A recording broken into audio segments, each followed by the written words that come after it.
Now we have an exciting person that's with us. You know, you've always wanted to get a vision for your own life and go for it. And here's one that God has called, and he has a vision, and he's in focus and going for it. And his name is Alfred McCroskey. You will have an opportunity to meet him right here in Huntsville, Alabama, this Friday night at the Ramada Inn at 7 o'clock. And we want very much for you to have this opportunity and to come on over, because he's going to tell us why that there's such urgency in all of us getting together. And welcome, Alfred McCroskey. Thank you, Bonnie. Glad to be with you. And you're taking my little girl to Russia along with a lot of other people, and yes. You have an open door, and it's the first time in years that Amen. This door well, has been open. Tell us about it. Centuries. In yes. centuries. Yes, because not only has the door not been open since the advent of communism 72 years ago. In Russia. But it's even before that, with the situation with the czars and with the Russian Orthodox Church was almost as bad as it has been with communism. So the door hasn't really been very open to outside influence, especially to Christians coming in and sharing the gospel there, until the advent of Mikhail Gorbachev and Glasnost. But it is open this year for the first time, and whereas we have smuggled in Bibles and other things before, this year we're going in openly and legally. And so it's a whole new ballgame. Take in? How many? Let me say that last September, 1988, I smuggled in 100 Bibles and New Testaments. While I was there, a KGB agent shook his finger in my face and told me that just a year ago it was illegal to bring one of your Bibles into my country, he said. And of course he was right. So we'd gone from one being illegal to getting in 100. But before we came home, we had a signed document from the Soviet Union, from the government, to bring in 1 million this year. So if you think about it, in a year's time, we've gone from 1 to 100 to 1 million. That's a miracle. I would say that the Lord is doing a quick work in this area. Amen. How did you get a vision for going to the Slavic countries and taking Bibles into Well, Russia? it started, first of all, just coming to appreciate Jesus Christ as Lord of my life. I really think that's where it began, and I have the United States Marine Corps to thank for that. I learned about the chain of command and about obedience from the Marines as a young Christian. For instance, if a higher-ranking officer ever gave me a command, I never told him I'd think about it or pray about it or let him know, you know. I said yes, sir, and went and did it. And I came to appreciate Jesus Christ as my commander-in-chief. And he commanded me, and I think all Christians, to go into all the world to preach the gospel, to make disciples of all nations and so forth. And so I've got to take that seriously. I had to say yes, sir. I thought about it, I prayed about it, and so forth, and I really felt that the Lord was leading me into foreign missions, first of all. But then as I prayed about foreign missions, I knew I had to go somewhere. I couldn't go everywhere, and the Lord narrowed that down to the communist world, just in my own personal prayer time with Him. The communist world is a big world. That takes up about 40–50% of the world's population and geographic space. So as I continued to pray, I felt the Lord led me even further then to the country of Russia. And so part of that leading was to Harlan Popov, who started an organization called Evangelism to Communist Lands that just a few years ago we renamed Door of Hope. Harlan was a pastor, minding his own business, doing nothing else than pastoring his flock, and doing what a good husband, a good father, and a good pastor should do. When the knock came on the door, as a result of that, he spent 13 years in a communist prison himself in Bulgaria.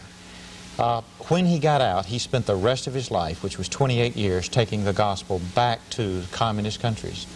And his story in book form called Tortured for His Faith changed my life when I read that story. It has many other lives as they've read it. And so I pursued that. I contacted Harlan and that organization. We prayed together. And we just felt that's where the Lord was leading us. And God has since confirmed it. It was everything we've done, it just seems like God has blessed. You know, we don't have to labor to make it happen. As I said, we smuggled, just last September, we smuggled in 100 Bibles when it was illegal to take one. and got them through. But then we came home with permission to take 1 million Bibles. So I know God is in that, and now, is love Harlan, every minute of it. Harlan Popoff, then you personally got to meet him. Yes, I did. Yes, a great blessing. He's with the Lord now. He passed away just November of this past year. Oh, okay, because I read his book and didn't realize he wasn't living anymore. Just 6 months ago, he went to be with the Lord. He was almost 82. Now, when he went on. He had children, 3 children, I believe. No, just 2, children. a son and a daughter. And the son, Paul, is the president of the mission now. And so is actively involved in... Oh, definitely, yes. He's been actively involved in this ministry since he was 4 years old, because that's when Daddy went off to prison. Right. And his testimony is that he prayed every night of his life, "Dear God, please bring my daddy home." He was deprived of a father for 15 years because of communism. So he's been involved, now as a 46-year-old man, he's been involved since he was, for the last 42 years. Now, you're married. Yes. And your wife, does she have an opportunity to travel with you to Russia occasionally? Sometimes, yes. Now, last year she was not with me, but she is going with me and Emily this year. And the group. And a number of others, yes. We have a group going. And what do you anticipate doing? Now, I have read the stories about how that they smuggle Bibles in and different ways they were in cars or whatever. But now, if you're going to take them in openly, how will you get that many? How do you anticipate doing this? Well, we won't take the whole 1 million in, of course. We're actually shipping them in now just as fast as we can get the money and pay the printer and the truckers. We're shipping them in 100,000 at a time. Who's taking care of it from that end, at receiving them and dispersing them? We have contacts throughout the Soviet Union, pastors and other Christians that we've known for years that we can trust, and we also have our own spies. And they Don't ask me to say any more. No, I wouldn't. But we're sure that they are being delivered. The first 300,000 of those 1 million were delivered in the first quarter of this year, by the way. So you were trying to get them in as quickly as possible, Of course. because you never know when glasnost might be over and we start over Communists again. have been known to change their minds and their policies before. Immediately. And it could happen overnight. So there's no time to waste. There is a real urgency about it, of course. Now, you had made a PSA or public service announcement that in Nashville that will perhaps be played on this station and other television stations. Yes, I hope in stations throughout the country. So you have on that an 800 number for people who would like to help, that would like to make, that want to get some Bibles into Russia. You can get a Bible for $1, right? Or a New Testament. A New Testament. And then a Bible for $25 Yes. that you try to get to the pastors. To the pastors. That's right. Yes. That number, by the way, you were going to ask me, weren't Yes, you? I was. Is 1-800-828-8134. Now, do you have children also? I have one wife, 6 children, and 10 grandchildren. Is that right? Wow, 6? I didn't know that. 6 children. How do they feel about their daddy going over and... Well, they think it's great. I think some of them think I've lost a few of my marbles, one brick shy of a full load or something, you know. My elevator doesn't go all the way to the top.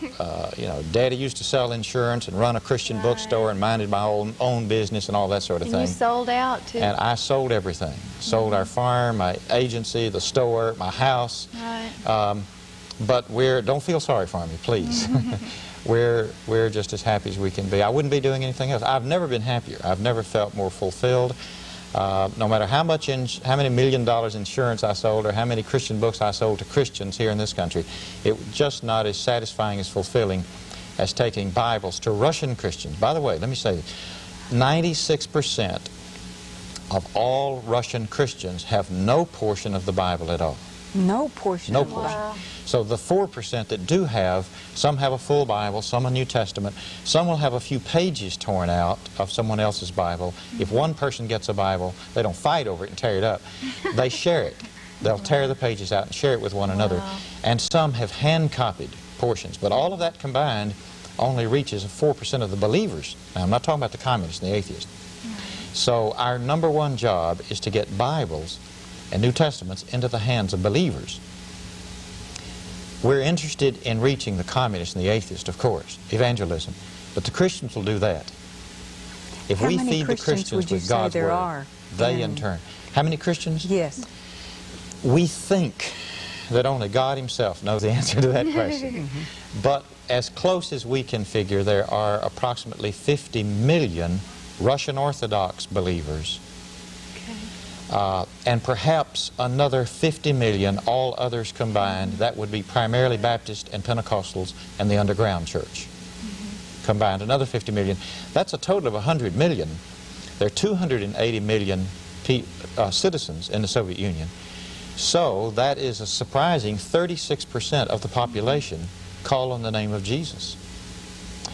Which, when you compare that with the 6% communist, is That's quite astounding. There's 6 times more Christians than there are communists. And that's amazing. It is. Really? So it's the 6% are in charge of the country, though. They own everything. The land, the jobs, the army, the guns, the prisons. The 94% are their slaves.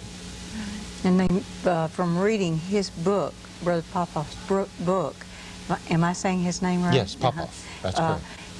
He told about being